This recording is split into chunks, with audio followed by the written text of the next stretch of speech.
오늘 읽은 말씀에서 만물의 마지막이 가까이 왔으니 그렇게 했는데 2025년도에 마지막이 가까이 왔습니다.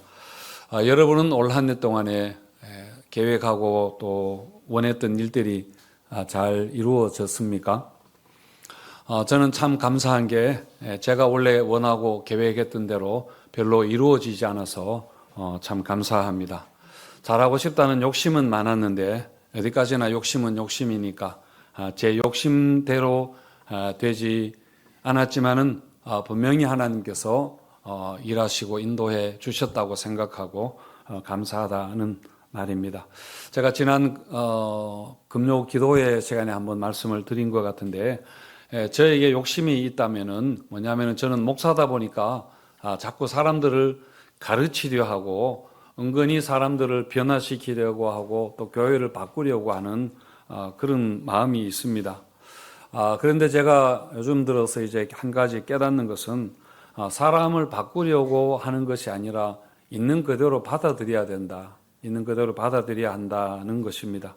아마 틀림없이 이 말을 들으면은 여러분들이 이준호 목사 나이가 들어서 나이 탓이다 하실 텐데 물론 그런 것도 있을 것입니다. 하지만 저는 분명히 하나님의 은혜로 그 깨달음을 은혜 중에 그것을 생각을 해서 은혜라 생각하는데요. 사실 남을 바꾸지 못하는 것은 내가 바뀌어지지 않기 때문입니다. 내가 나를 바꾸지 못하는데 내가 어떻게 남을 특별히 바꿀 수 있겠습니까? 제가 이 말씀을 드리는 것은 아마 여러분도 올 한 해 동안에 계획하고 또 생각했던 대로 아마 잘 되지 않았을 수도 있습니다. 가정의 일이나 또 자녀들의 문제들이나 또 사업의 문제나 등등 정말 애쓰고 수고하고 밤잠 자지 않고 그렇게 했을 텐데 계획대로 원하던 대로 되지 않았다고 해서 너무 낙심하지 않았으면 하는 말씀을 드리는 것입니다. 그것이 오히려 하나님의 은혜입니다. 바꾸려고 하기보다는 있는 그대로 받아들이는 게 여러분 그것은 포기가 아니라 오히려 그게 사랑입니다. 있는 그대로 받아들일 때에 정말 더 사랑할 수 있고 그 사람의 진가를 있는 그대로 볼 때의 진가가 드러난다. 그렇게 생각합니다. 그 한 해를 마무리하면서 모든 것이 하나님의 은혜였음을 감사하고 또 특별히 많이 수고하신 여러분들 스스로를 여러분들이 칭찬해 주시기 바랍니다.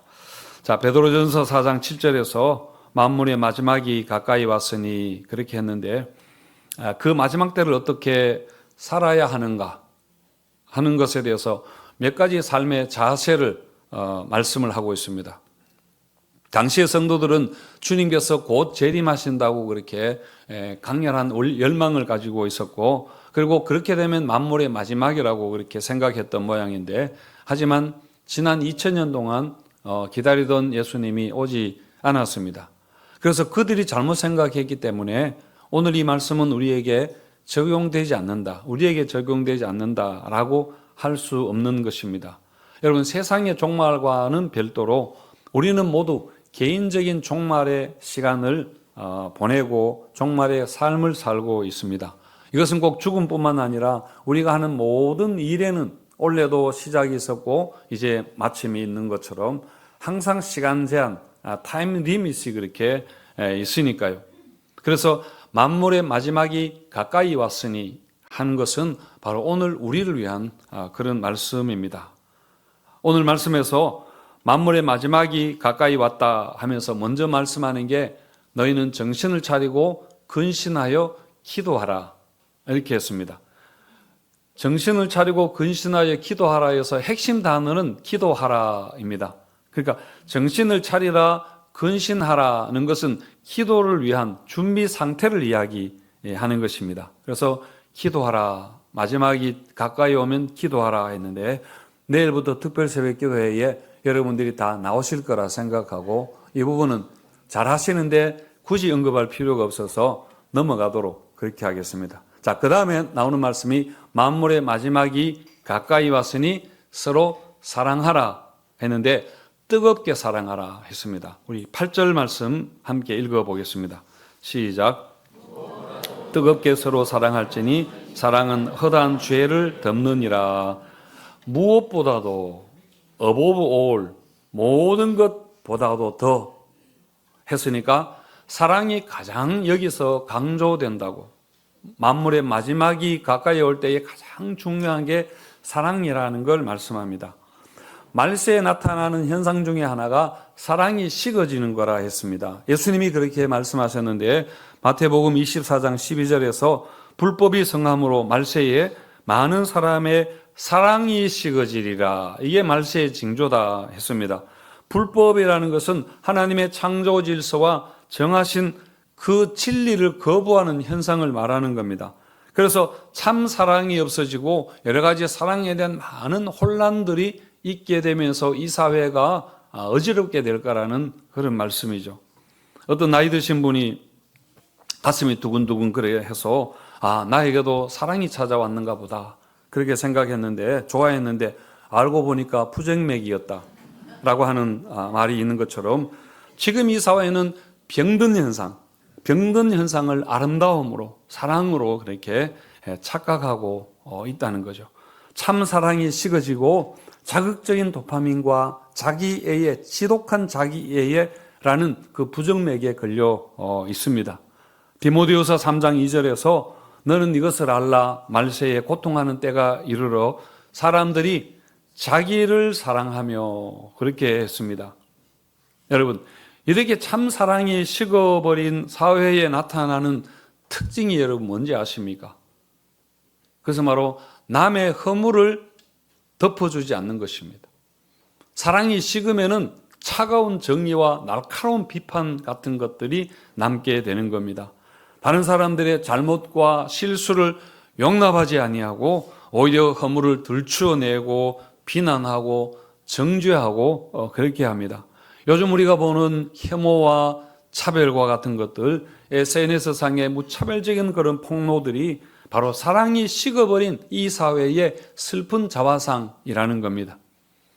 그런데 오늘 말씀에서 보면은 사랑은 허다한 죄를 덮는다. 죄가 가장 큰 것인데 사랑은 죄를 덮는다 했습니다. 8절 다시 보면은 무엇보다도 뜨겁게 서로 사랑할지니 사랑은 허다한 죄를 덮느니라.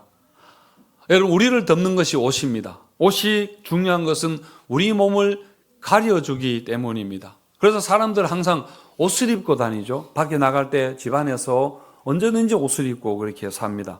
일단 옷의 용도는 물론 우리를 아름다움을 추구하는 것을 넘어서 여러분 우리를 가려주는 겁니다. 옷은 우리의 수치를 가려주는 것입니다. 그런데 우리의 허물과 죄를 가리워주고 덮어주는 옷이 있다면 그것은 바로 사랑의 옷입니다. 사랑입니다. 창세기에 보면 노아의 음주 사건 나오는데요. 노아가 방주에서 나온 후에 포도주를 진탕 마시고 취해가지고 인사불성이 되었습니다. 그래서 벌거벗고 드러누워서 자고 있는데 근데 그 아들 함이 아버지의 그런 모습을 보고는 형제들에게 셈과 야벳에게 가서 고자질을 합니다. 아마 아버지 흉을 본 것 같습니다. 하지만 셈과 야벳은 그 이야기를 듣고는 어떻게 하는가 하면 옷을 가져다가 아버지를 덮어줍니다. 그리고 아버지의 그 수치를 자기가 보지 않기 위해서 뒷걸음질 쳐서 가서 그렇게 덮어주었습니다.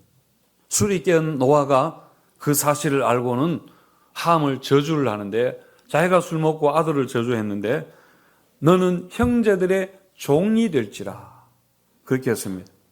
물론 이것은 함의 옳지 않은 행동인 것은 분명합니다. 하지만 그것 때문에 그 하나의 행동 때문에 함과 함의 자손들 대대로 운명이 달라지게 되었다는 걸 생각하면은 그게 얼마나 큰 죄였는가 하는 것을 우리가 알 수 있습니다.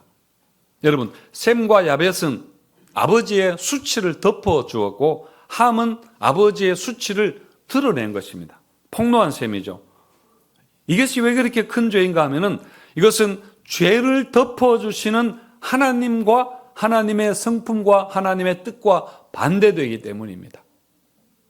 함은 여러분 사람의 허물과 죄와 이런 것들을 들추어내고 거기다가 거짓말을 덧붙이고 정죄하는 그것은 바로 사탄이 하는 짓인데 바로 함이 그런 일을 했다는 거죠. 여러분, 예수님이 십자가에 달리셨을 때에 로마 군인들이 예수님의 옷을 다 벗겼습니다. 그것은 인간이 겪을 수 있는 가장 수치스러운 일을 당하신 겁니다. 그것도 높이 들려서 모든 사람들이 보는 앞에서, 자기의 제자들과 사랑하는 그 사람들이 보는 앞에서 그런 수치를 당하신 겁니다.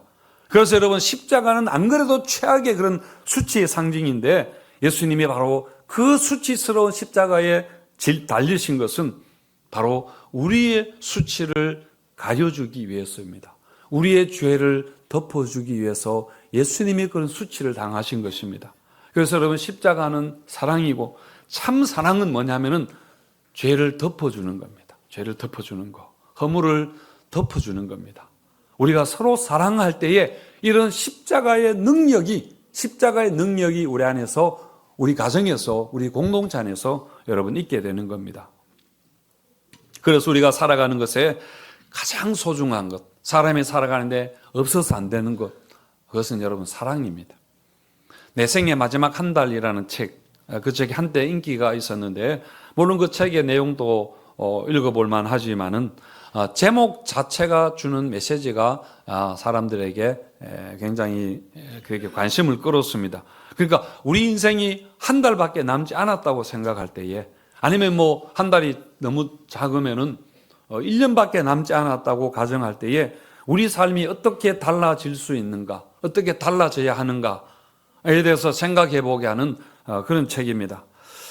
우리는 평소에 여러분 덜 중요한 일에 분주하게 사느라고 정작 소중한 사람들을 소홀히 하기가 정말 쉽죠. 저는 원래 가장 제가 후회되는 일 중에 하나가 뭐냐면은, 제가 지난번 교회에서 같이 사역하던 목사님이 그 아버지가 소천하셨습니다. 그래서 한국에서 돌아가셨는데, 그런데 제가 그 장례식에 가지 못했습니다. 제천에서 장례가 있었는데 한 2시간만 하면 가는데, 근데 사실 뭐 핑계는 당연히 바빴다는 것이지만은 사실은 갔어야 되는데 가지 못했습니다. 그 목사님 같았으면 사실 안 그랬을 거거든요. 근데 제가 그 시간을, 그 하루를 내지 못한 게 사실은 너무 후회가 되었습니다. 생각할수록 내가 왜 그랬나, 왜 그렇게 결단을 했는가 싶은 게 너무너무 미안한 마음 때문에 지금까지 그 목사님에 대해서 그런 마음이 있습니다. 그래서 그 스트레스를 받는 거 생각하면 차라리 10번도 더 갔다 왔겠다, 그런 생각이 듭니다. 제가 한 가지 예를 말씀드리지만은, 바쁘다는 핑계로 제가 이런 실수를 보이지 않게 굉장히 많이 하고 있겠다, 그런 생각이 들어서입니다. 정말 어떻게 보면 후회를 내가 쌓고 있구나, 그런 생각이 하는데, 여러분 아마 우리 인생의 마지막에도 비슷한 후회를 우리가 하지 않을까요? 더 많은 일을 우리가 마지막에 하지 못했고, 더 공부하지 못하고 막 이렇게 이런 것을 우리가 후회하기보다는 오히려 이런 일 때문에 가장 소중한 사랑하지 못하는 거, 그리고 사랑한다고 말 한마디 하지 못한 거 때문에 우리가 분명히 후회할 것입니다. 여러분, 마지막에 가장 후회할 것, 마지막에 가장 소중한 것은 사실은 지금 우리에게 가장 소중한 것입니다.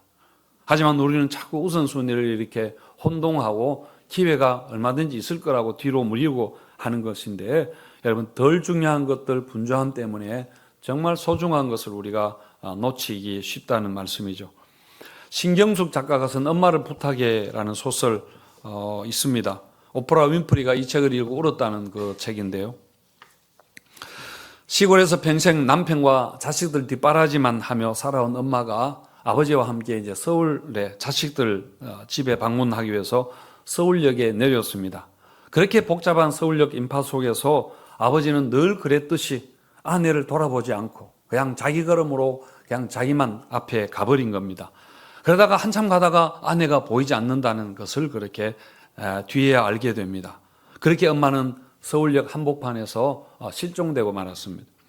그래서 자식들이 엄마를 찾아 나서는데 이제 엄마를 사진을 이제 벽에 전단지를 붙이려고 하는데 엄마의 최근 사진이 없다는 것을 자식들이 그제서야 알게 됩니다. 우리는 뭐 짜장면을 먹으면서도 막 이렇게 사진 찍고 그래 하잖아요. 근데 엄마 사진 하나 제대로 찍어두지 않았다 하는 것을 후회하게 됩니다. 사실 엄마가 치매 증세가 있었습니다. 엄마가 혼자서 그걸 막 싸우고 했었는데, 그래서 서울역에서 잃어버리게 된 원인도 그 중에 하나인데요. 그런데 자식들은 그것도 모른 채 그냥 노환 증세라 그렇게 치부해버렸습니다. 그래서 엄마가 혹시 똑같은 말을 또 하면은 짜증을 내고 뭐 맨날 똑같은 말 하냐 하고, 길을 잃어버리면 정신 똑바로 차리라고 그렇게 핀잔을 주기도 했던 거죠. 가족들은 잃어버린 엄마를 그렇게 찾으면서 비로소 이제 엄마가 눈에 들어오고 알기 시작하는 겁니다. 엄마는 처음부터 엄마로 태어난 게 아니라는 사실을 그렇게 알게 됩니다.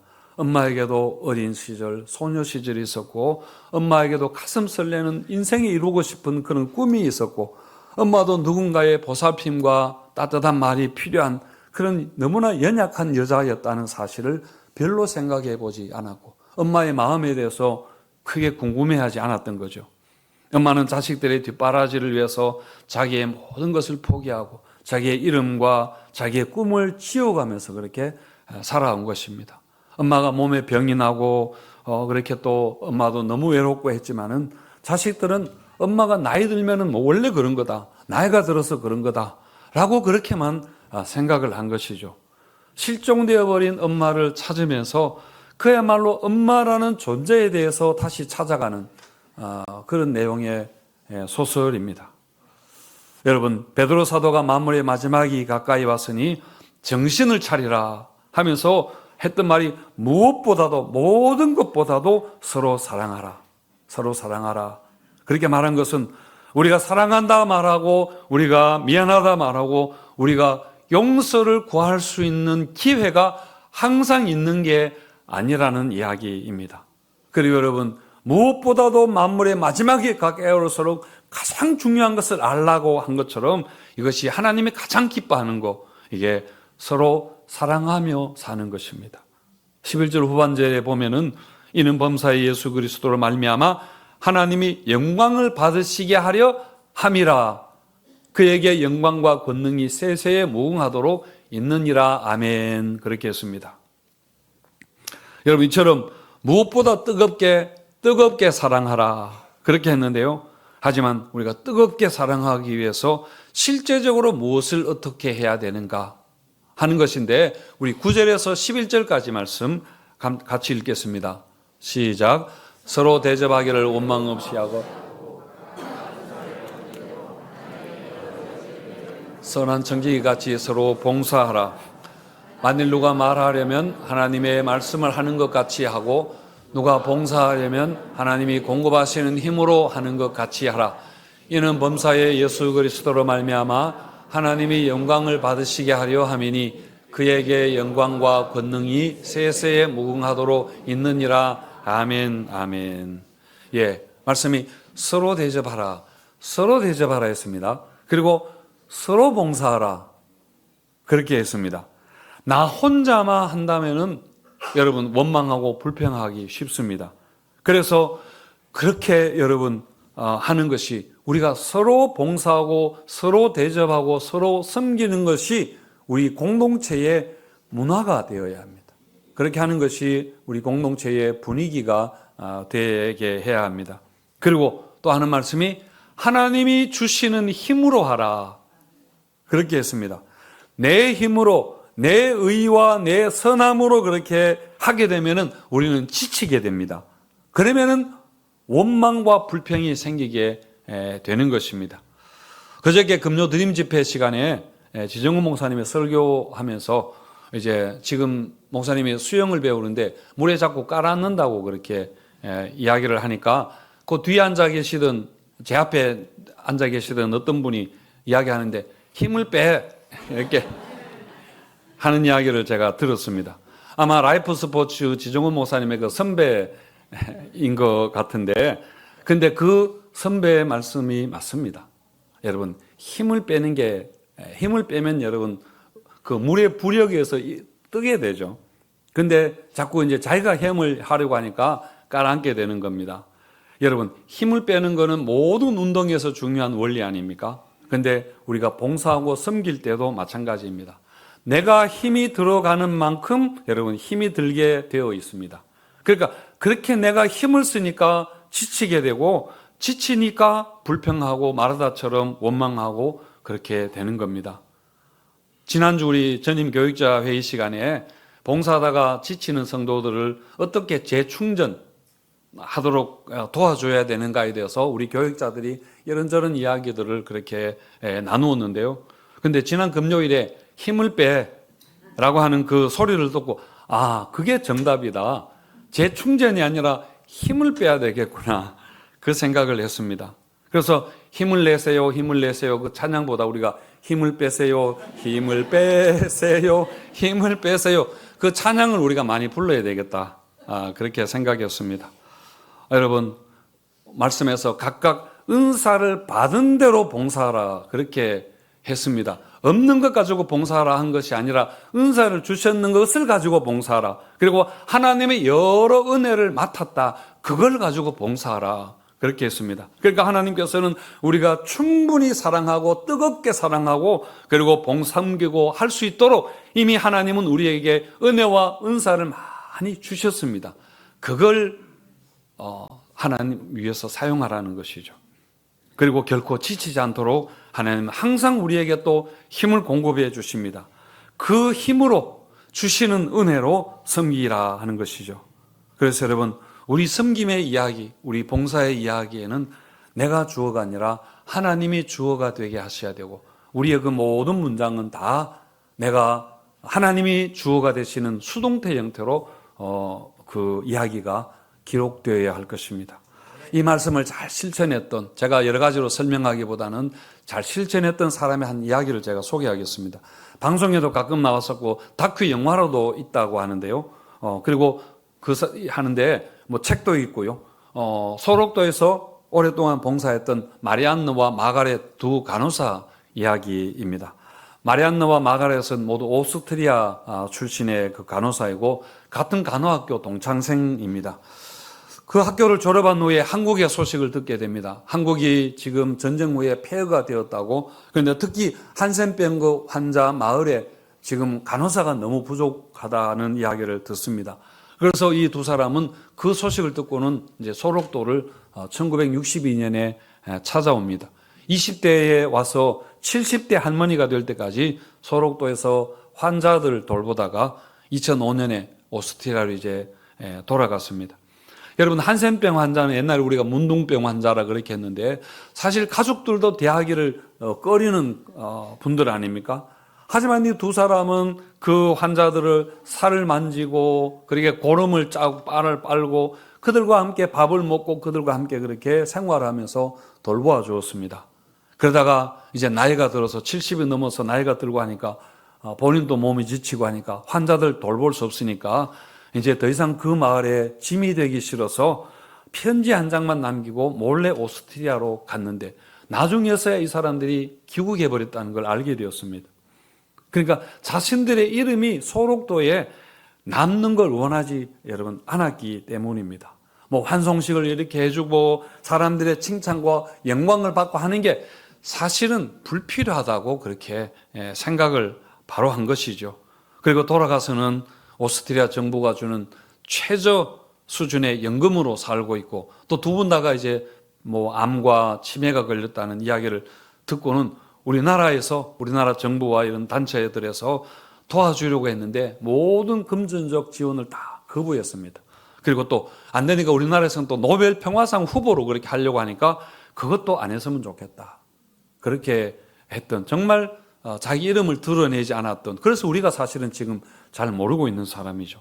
마리안느가 서로 또 100주년 행사에 초대되어 왔을 때 사람들이 물었습니다. 어떻게 그렇게 할 수 있었느냐 하니까 하는 말이, 제가 하는 일 중에 특별한 것은 아무것도 없습니다. 저는 그저 환자들과 친구로 살았던 것이고 그저 하나님이 가라고 해서 갔고 부르심을 따라서 했던 것뿐입니다. 그런데 그걸 누구에게 굳이 알릴 필요가 뭐가 있습니까? 그렇게 했는데요.